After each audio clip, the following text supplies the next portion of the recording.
اعوذ باللہ من الشیطان الرجیم، بسم اللہ الرحمن الرحیم۔ السلام علیکم ناظرین، میں ہوں شاہد ملک اور آپ دیکھ رہے ہیں پاکستان ٹیک آف کے تمام ناظرین کو خوش آمدید۔ ناظرین، لداخ میں انڈیا نے شکست تسلیم کر لی ہے اور انڈین اسپیشل فرنٹیئر فورس جو تھی اس کی ناکامی اور انڈین افواج کی 50,000 جو ٹروپ وہاں پہ تعینات کیے گئے تھے ان کی ناکامی کے بعد اب انڈیا نے مارکوس اسپیشل کمانڈوز کو تعینات کر دی۔ بھارت کی ناکامی شدید ترین ہوتی جا رہی ہے۔ مئی میں 20 فوجیوں کی ہلاکت کے بعد، ہزاروں مربع کلومیٹر کو کھو دینے کے بعد، انڈیا نے اسپیشل فرنٹیئر فورس کا استعمال کیا تھا جس کا ایک ہی فوجی مرا تھا، وہ تھا تبت نژاد، اور یہ تمام اسپیشل فرنٹیئر فورس تبت نژاد فوجیوں پر مشتمل تھی۔ جہاں پر تبت نژاد فوجیوں نے لڑنے سے انکار کر دیا اور اس کے بعد پھر انڈیا واپس اپنا بلیک ٹاپ اور ہیلمٹ ٹاپ پر پہنچ گیا تھا، جہاں پر وہ بڑا دعویٰ کر رہا تھا کہ میں نے جناب ہیلمٹ ٹاپ اور بلیک ٹاپ پر ہم نے قبضہ کر لیا ہے اور ہم جناب بیجنگ تک کا علاقہ جو ہے اس سے وہ جو فوج چلے گی بیجنگ سے، وہاں سے بھی ہم دیکھ سکیں گے، اتنے پہاڑ اونچے ہیں، یہاں سے پہاڑوں سے ہمیں سب کچھ نظر آتا ہے۔ یہاں تک تو ہو گیا۔ اب ہوا یہ کہ چین نے لیزر ٹیکنالوجی کا استعمال کیا اور ان پہاڑوں پر موجود تمام فوجیوں کو وامٹنگ شروع ہو گئی، ان کو سر چکرانے شروع ہو گئے، ان کو طرح طرح کی بیماریاں شروع ہو گئی جس سے وہ چھوڑ کر بھاگ نکلے اور وہ چوٹیاں بھی انہوں نے خالی کر دیں۔ اب ان کے پاس بلیک ٹاپ اور ہیلمٹ ٹاپ بھی نہیں ہے اور جھیل کے دونوں کناروں پر، پینگانگ جھیل کے دونوں کناروں پر چین کی آرمی کا قبضہ ہے۔ انڈیا نے کیا کہ اسپیشل کمانڈوز جن کو مارکوس کا نام دیا گیا ہے اور یہ نیوی کمانڈوز ہیں، ان کو تعینات کیا گیا ہے اور جو بتایا جا رہا ہے اس کے مطابق یہ جھیل کے نیچے سے کارروائی کریں گے۔ جھیل کا اوپر والا حصہ منجمد ہو چکا ہے، برف بن چکی ہے کچھ میٹر تک، یا آپ کہہ سکتے ہیں کہ کافی بڑا حصہ اس کا اوپر سے منجمد ہے، جبکہ اس کے نیچے پانی موجود ہوتا ہے۔ اس پانی کو تیر کر پہاڑ جو کہ فنگر نما ہے اور ان کو finger 8، finger 4، finger 5، finger 3، finger 2 کا نام دیا گیا ہے۔ فنگر 2 تک چین کا قبضہ ہے اور اس قبضے کو چھڑانے کے لیے اب یہ فوجی جو اسپیشل کمانڈوز ہیں یہ پانی کے نیچے سے، جھیل کے نیچے سے گزریں گے اور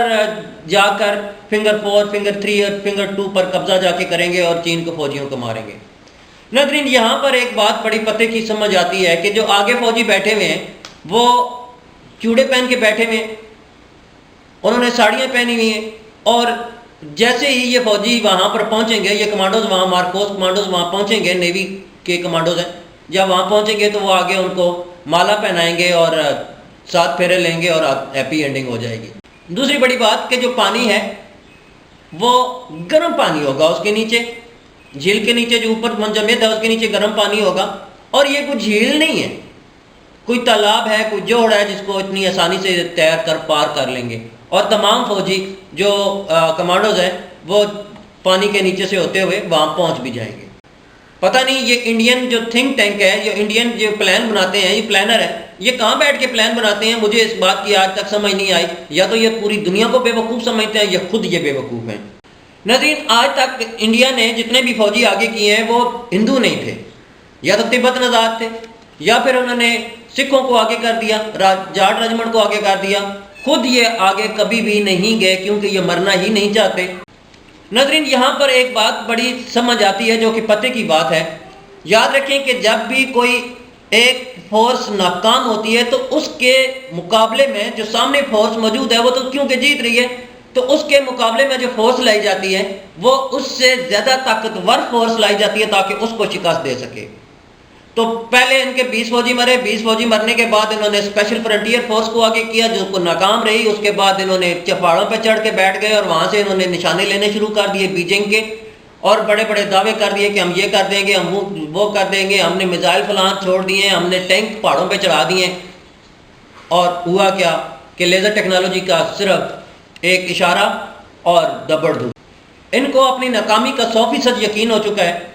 اور ان کی ناکامی روز روشن کی طرح عیاں ہو چکی ہے، جس کے بعد انہوں نے اپنے مارکوس کمانڈوز جو کہ نیوی کے کمانڈوز ہیں ان کو ابھی جھونک دیا ہے جنگ میں، اور ناکامیابی کی ان کی کتنی امید ہے، اس کو آپ اس بات سے اندازہ لگا سکتے ہیں۔ اور ان کو جلد بازی کس بات کی ہے، یہ بھی آپ اس بات سے اندازہ لگا سکتے ہیں کہ ان کے پاس، میں نے پہلے بتا چکا ہوں کہ یہ جو ڈریس پہنتے ہیں وہاں رہنے کے لیے ڈریسز نہیں ہے، وہاں ان کے لیے کھانے کا انتظام نہیں ہے، وہاں ان کے رہنے کا انتظام نہیں ہے، اور یہ فیصلہ جلد بازی میں کیا گیا ہے کسی نہ کسی طریقے سے یہ قبضہ چھڑایا جائے۔ اور جو آرمی وہاں پہ 50,000 ٹروپس جو آلریڈی وہاں پہ موجود تھے، ان کی ناکامی کے بعد اب ان کو آگے کیا گیا ہے۔ جب 50,000 کی آرمی اٹرلی ہیوی ویپنز وہاں پہ پہنچے ہوئے ہیں جو وہ کام نہیں کر سکے، تو یہ چند کمانڈوز وہاں پہ جا کے کیا کر لیں گے، اس بات کا اندازہ آپ خوب کر سکتے ہیں۔ مارکوس کمانڈوز کو تعینات کرنا انڈیا کی بدترین شکست ہے۔ انڈیا اپنی شکست تسلیم کر چکا ہے، لیکن اب اس کے پاس اور کوئی چارہ نہیں ہے کہ اپنی عوام کو اور پوری دنیا کو بے وقوف بنائے رکھے اور یہ بتائے کہ ہم نے جناب وہاں جیت رہے ہیں۔ وہاں پر انڈیا 40,000 مربع کلومیٹر کا علاقہ کھو چکا ہے اور اب اس کے جیتنے کے امکانات بھی کوئی نہیں ہے۔ یہ آخری آپشن تھا ان کے پاس جو انہوں نے مارکوس کمانڈوز کو وہاں پہ تعینات کر دیا ہے، اور فنگر 4 یا فنگر 8 یا فنگر 5 جو ان کو چھڑانے کا ہے وہ ناممکن نظر آتا ہے، کیونکہ جو آرمی وہاں پر پہلے بیٹھی ہے وہ آلریڈی